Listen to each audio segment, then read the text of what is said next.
Assalamualaikum warahmatullahi wabarakatuh. Pada pertemuan kali ini saya akan membagikan materi kuliah mengenai sumber hukum formil dan material hukum acara PT-UN.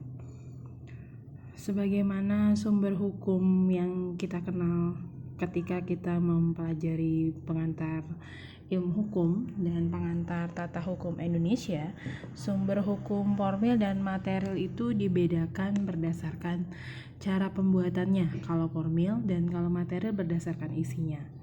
Menurut Zevenbergen, sumber hukum material itu meliputi pengertian-pengertian tentang asas hukum, bisa juga hukum yang terdahulu, kemudian juga hukum yang berlaku saat ini, yang materinya seputar, kalau kita bicara PT-UN berarti tentang hukum acara PT-UN. Pokoknya sumber hukum material itu adalah segala sumber hukum, segala landasan hukum yang berkaitan dengan hukum acara PT-UN. Selain dari asas-asas hukum, pengertian-pengertian, sumber hukum material dari PT-UN juga bisa berupa praktek peradilan yang secara konkret merupakan kebiasaan yang berlaku di pengadilan itu, tetapi belum ada peraturan pelaksana yang mengaturnya. Bisa juga berupa doktrin dari para ahli hukum. Namun, doktrin yang dapat dijadikan sumber hukum adalah doktrin yang sudah teruji kebenarannya. Jadi tidak semua pendapat para ahli hukum langsung serta-merta bisa dijadikan sumber hukum ya, tetapi harus diuji kebenarannya. Artinya dia diakui oleh para ahli hukum lain dan dipraktekkan serta teruji kebenarannya. Sumber hukum material pokoknya berkaitan dengan apa saja bisa menjadi sumber hukum material hukum acara PT-UN selama isinya berkaitan dengan hukum acara PT-UN. Sementara yang kedua adalah sumber hukum formil. Sumber hukum formil adalah ketentuan positif atau hukum positif yang berlaku saat ini yang mengatur tentang hukum acara PT-UN, atau paling tidak dia terkait dengan hukum acara PT-UN. Semua sumber hukum formil ini dibedakan dari cara pembuatannya dan lembaga yang berwenang membuatnya. Jadi kalau kita waktu itu belajar PTHI, sumber hukum formil kan kita bagi jadi perundang-undangan, ada doktrin, ada jurisprudensi, ada kebiasaan, dan lain-lain. Sama halnya dengan sumber hukum formil hukum acara PT-UN, dia juga selain undang-undang ada jurisprudensi yang telah memperkaya khasanah hukum acara PT-UN. Ini adalah undang-undang yang merupakan secara material dan secara formil ya, merupakan sumber hukum PT-UN. Sebenarnya selain 11 ini ada banyak lagi undang-undang lain yang menjadi sumber hukum acara PT-UN. Yang pertama Undang-Undang Peradilan Tata Usaha Negara, jelas ya, di dalam Undang-Undang Peradilan Tata Usaha Negara di dalamnya pada pasal tertentu mengatur tentang bagaimana hukum acara PT-UN. Kemudian yang kedua, Undang-Undang Administrasi Pemerintahan, ini sangat berkaitan erat dengan PT-UN. Kemudian Undang-Undang Mahkamah Agung, Undang-Undang Kekuasaan Kehakiman, itu adalah undang-undang yang pertama kali justru mention tentang adanya keinginan untuk mengadakan peradilan tata usaha negara. Kemudian Undang-Undang Keterbukaan Informasi Publik, Undang-Undang Pelayanan Publik, Undang-Undang Pengelolaan dan Perlindungan Lingkungan Hidup, Undang-Undang Pengadaan Tanah dan Kepentingan Umum, Undang-Undang Pemilu juga, Undang-Undang Konservasi Tanah dan Air, serta Undang-Undang Pemilihan Kepala Daerah, dan masih banyak lagi. Undang-undang ini semuanya ada dalam level undang-undang dan ini merupakan sumber hukum acara PT-UN. Pada level di bawah undang-undang Perma khususnya ada beberapa sumber hukum acara PT-UN juga, yaitu Perma nomor 2 tahun 2011 tentang tata cara penyelesaian sengketa KIP di pengadilan. Kemudian Perma nomor 3 tahun 2015 tentang hakim khusus sengketa tun pemilihan. Kemudian Perma nomor 4 tahun 2015 tentang pedoman beracara dalam penyalahgunaan wewenang. Perma nomor 5 tahun 2015 tentang pedoman beracara untuk memperoleh putusan atas penerimaan permohonan guna mendapatkan keputusan dan atau tindakan badan atau pejabat pemerintahan sebagaimana diubah dalam Perma nomor 8 tahun 2017. Nah, kalau kita lihat dari perma-perma dari 2015 sampai 2011 sampai 2015 ini dapat kita lihat bahwa ternyata peradilan tata usaha negara sedikit lebih kompleks dibandingkan dengan peradilan pidana atau peradilan perdata. Karena dalam peradilan tata usaha negara, tergantung jenis sengketa yang ditangani akan berakibat pada berbedanya hukum acara yang dijalani. Jadi kalau dia penyelesaian sengketa KIP, maka beracaranya akan sedikit berbeda dengan dia penyalahgunaan wewenang gitu. Jadi sengketa-sengketa dalam tata usaha negara itu sedikit beragam dan sengketa-sengketanya akan mempengaruhi bagaimana jalannya hukum acaranya. Jadi ada berbeda tahapannya tergantung dari sengketanya. Sumber hukum formil di bawah undang-undang yang lain ada Perma lagi nomor 2 tahun 2016 tentang tata pedoman beracara dalam sengketa penetapan lokasi pembangunan untuk kepentingan umum pada Pratun.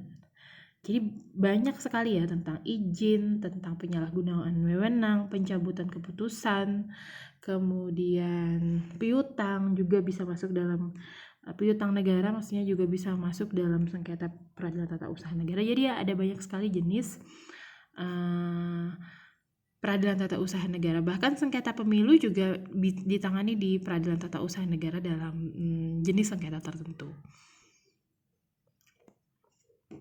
Tentu tidak bisa juga dikesampingkan adanya sumber hukum acara peratun lain berupa peratun internal yang berasal dan ditujukan dalam rangka kepentingan internal. Pelaksanaan tugas dan fungsi badan peradilan di lingkungan peratun yang biasa dituangkan dalam bentuk juklak, juknis, pedoman, surat edaran, dan sebagainya. Jadi ketika banyaknya peraturan hukum acara peradilan tata usaha negara tadi ternyata belum bisa menjawab semua kebutuhan hukum beracara peradilan tata usaha negara. Ada banyak hal kompleks yang ditemui ketika melaksanakan secara real bagaimana peradilan tata usaha negara itu, sehingga pengadilan tata usaha negara kemudian mengeluarkan juklak, juknis, pedoman yang mensiasati ketidakberadaan peraturan pelaksana pada hukum acara. Jadi karena beracaranya berbeda tergantung dari sengketanya, maka ditemui banyak kendala di lapangan. Kendala-kendalanya adalah ini belum ada peraturannya nih, lalu bagaimana kita harus melaksanakan peradilan terhadap sengketa ini. Lalu bagaimana teknis peradilan yang tidak ada pengaturannya dalam perma, perpres gitu ya. Maka kemudian dijawab dengan juknis-juknis pada tingkatan PTUN sendiri. Nah, juknis juklak ini juga termasuk sumber hukum dalam hukum acara peradilan tata usaha negara. Jurisprudensi juga memperkuat hasanah sumber hukum acara peradilan tata usaha negara. Ada 3 jurisprudensi yang saya mention dalam video materi ini. Namun sebenarnya ada banyak jurisprudensi yang sudah diaminkan oleh hakim-hakim sekarang, digunakan berulang-ulang kali oleh hakim yang selanjutnya, dan dia menjadi jurisprudensi. 3 yang saya mention ini mengenai yang pertama, Putusan nomor 54K/TUN/2014, artinya putusan ini dikeluarkan di tahun 2014, mengenai hak atau status hukum seseorang yang telah jelas melalui putusan pengadilan perdata, pengadilan pidana, maupun putusan pengadilan tata usaha negara yang sudah berkekuatan hukum tetap. Namun kemudian apabila terjadi benturan antara kaidah hukum substantif dengan kaidah hukum formal, maka hakim tata usaha negara harus mengutamakan keadilan substantif. Kalian sebenarnya bisa cek ini di website Direktori Putusan Mahkamah Agung Republik Indonesia ya. Ada jurisprudensi di bagian tata usaha negara. Kalian bisa cek jurisprudensi apa. Nah, putusan nomor 54 ini sudah diikuti oleh putusan di tahun 2017 2 kali. nomor 193 dan 533, ada putusan yang terkait juga di Undang-Undang 48 2009, ada di SEMA nomor 1 2017. Jadi dia telah menjadi jurisprudensi dan digunakan oleh hakim-hakim selanjutnya. Maksud dari putusan nomor 54 ini adalah apabila contohnya nih, contoh kasusnya pada putusan ini adalah seorang polisi telah terbukti menggunakan narkoba, telah terbukti menggunakan narkoba, kemudian dia dipecat dari jabatannya. Secara aturan, polisi yang menggunakan narkoba seharusnya melalui tahapan-tahapan pemecatan yang benar dalam administrasi negara. Namun tahapan-tahapan itu tidak berlangsung benar sehingga polisi tersebut kemudian mengajukan gugatan ke Peradilan Tata Usaha Negara. Namun hakim melihat yang digugat adalah kebijakan putusan pemberhentiannya yang tidak sesuai dengan aturan administrasi negara ya. Polisi itu menggugat kebijakan tersebut, namun hakim Peradilan Tata Usaha melihat meskipun kebijakan itu tidak diambil sesuai dengan aturannya, tahapan administrasi negara, tetapi karena secara substantif memang polisi tersebut terbukti bersalah secara meyakinkan, telah terbukti di pengadilan negeri biasa bahwa dia menggunakan narkotika, maka hakim akan melihat substansi bahwa dia memang bersalah sehingga mengabaikan tahapan pemecatannya yang tidak sesuai dengan tahapan administrasi negara karena memang sudah terbukti bersalah.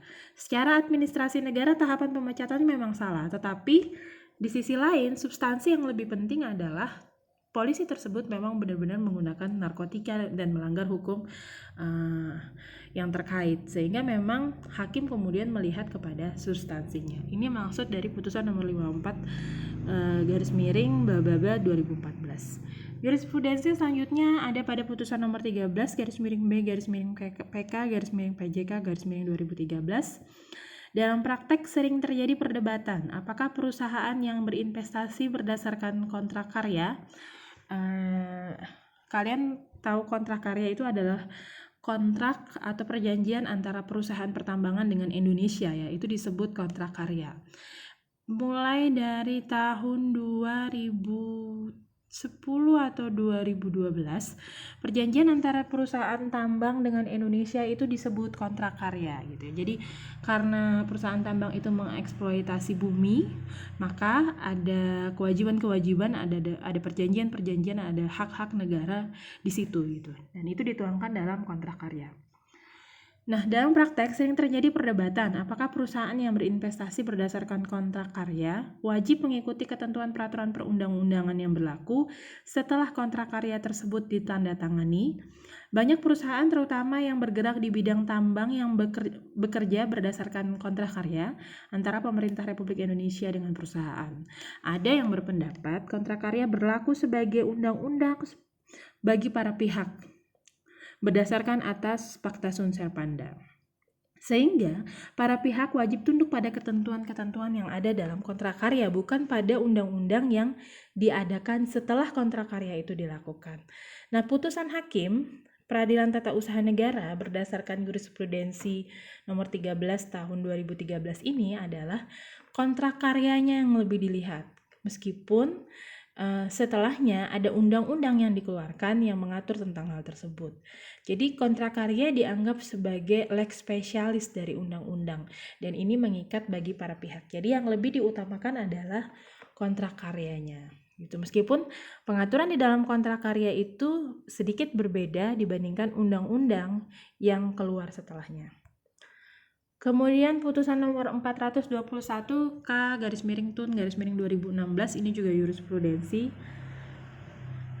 Perbaikan terhadap keputusan tata usaha negara yang keliru oleh pejabat tata usaha negara sebagai akibat dari kesalahan yang dilakukan oleh pejabat tersebut tidak boleh merugikan kepentingan pihak lain yang memperoleh keputusan dengan cara yang sah dan itikat baik. Ini kasusnya adalah kasus izin tanah. Jadi izin tanah tersebut telah diberikan, kemudian di kemudian hari diketahui bahwa izin tanah itu adalah putusan yang salah dan ingin ditarik kembali, sementara ketika si penggugat itu telah membangun bangunan di atas tanah tersebut, berinvestasi dan lain-lain, kemudian ketika keputusan tersebut ditarik kembali karena memang diakui ada kesalahan sebelumnya, maka si pemilik tanah sebelumnya tidak boleh dirugikan karena dia telah membangun bangunan, telah berinvestasi di tanah tersebut. Jadi untuk memperbaiki keputusan yang keliru dan salah sebelumnya, harus dipertimbangkan tidak boleh merugikan pihak-pihak lain yang sebelumnya telah mendapatkan putusan atau kebijakan dengan itikat baik, kecuali dengan cara itikat yang tidak baik ya. 3 tadi adalah putusan hakim Peradilan Tata Usaha Negara yang menjadi jurisprudensi. Di layar ini kalian bisa lihat ada 4 putusan MK yang saya sebutkan. Nah, ini kemudian menjadi tugas. Putusan MK yang urutan 2, putusan MK nomor 31/PUU 11/2013. Ini adalah putusan MK tentang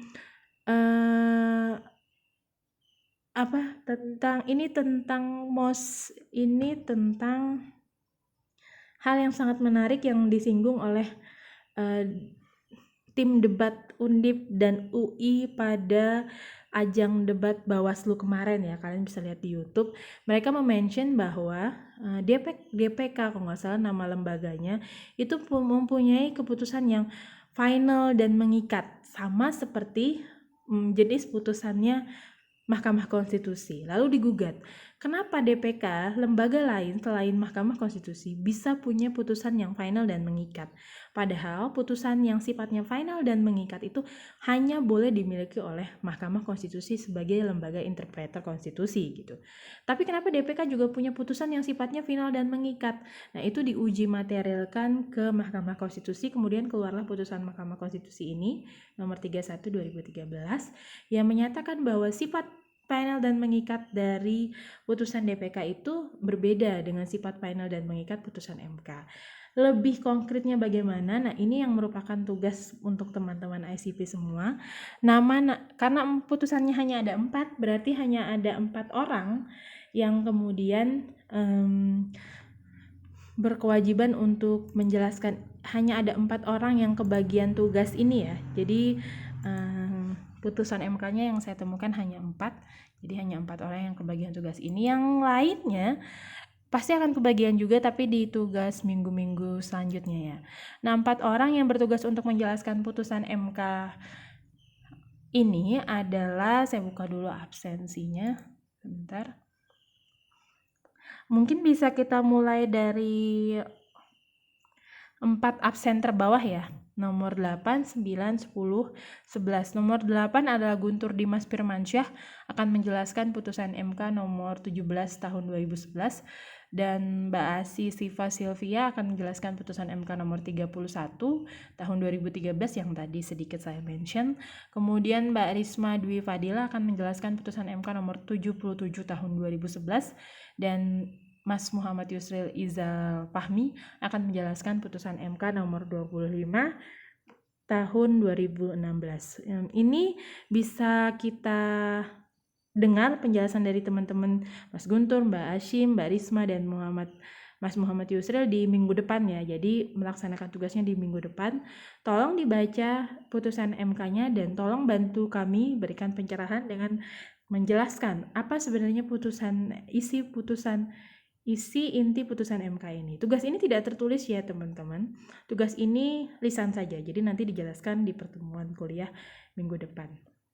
Demikian video materi perkuliahan saya untuk minggu ini. Kalau kalian punya pertanyaan, kalian boleh menanyakan di grup chat kita, di grup kelas kita.